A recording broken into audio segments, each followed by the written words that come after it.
የሚባለው ልጅ በጣም የሚያስጠላ ጅላጅል ነው የሚለው። አንቺ እንዴት ያለ ግሩም ርዕስ ነው ባክሽ። ቆይ አንተ ልጅ ግን ስራ የለህም እንዴ? ስራዬማ መማር ነው። በትርፍ ጊዜ ደግሞ እንዳንቺ አይነት ያሉ ሰዎች የሚያቀርቡትን ዋን ሾው እያዩ መዝናናት። ማን ነው በእናትህ የሚያጨበጭብልህ? ጥሩ ተናጋሪ አይደለህ እንዴ?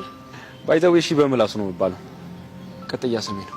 ስራ በት ምን አድርቅ ነው በእናታችሁ? ምን ነው በድጋሚ ነርቭሽን ነካሁት እንዴ? እሱን በህልምህ እሺ ሚሰብለ እቺን ያክል ካዝናኖሽ ዳባ ሲያስጠላ ሰምቼሻለሁ። እንኳን ሰማ ምን ይጠበስ ታዲያ? ልብሽን ጠብሼ የበለውት እኮ እሱ በቂ ነው። መቼም ነው እሺ ልቤን የማታገኘው ሲያምርክ ይቀር። ለምንድን ነው ከህይወትሽ የምወጣው? ብቻ አሁንም ደመረን ፈርተሽው እንዳይሆን አይደለም። ታዲያ ምንድነው? እንደውም አንድ ነገር ልነግርሽ ፈልጋለሁ። እሺ ምንድነው እሱ? ከደመረ ጋር መገናኘት ጀምረናል። ሊያገባኝ እንደሚፈልግም ነግሮኝ እኔም ጥያቄውን ተቀብያለሁ። ምን? ከደመረ ጋር? አዎ እኔና አንቺ ያለን ግንኙነት እሱን ስላላስደስተው ከህይወቴ ትወጪልኛለሽ። አልገባኝም። ጸጋ ምንድነው እያወራሽ ያለሽው? እየሆነ ያለውን እውነት ነው። ጸጋ ግን ያምሻል እንዴ? ቆይ የምታወሪውን ነገር ታውቂዋለሽ? አዎ በደንብ አውቀዋለሁ። ደመረ ባሌ ነው።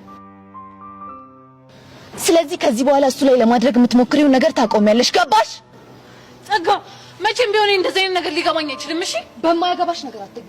ከህይወቴ ውጪ እሺ? ቆይ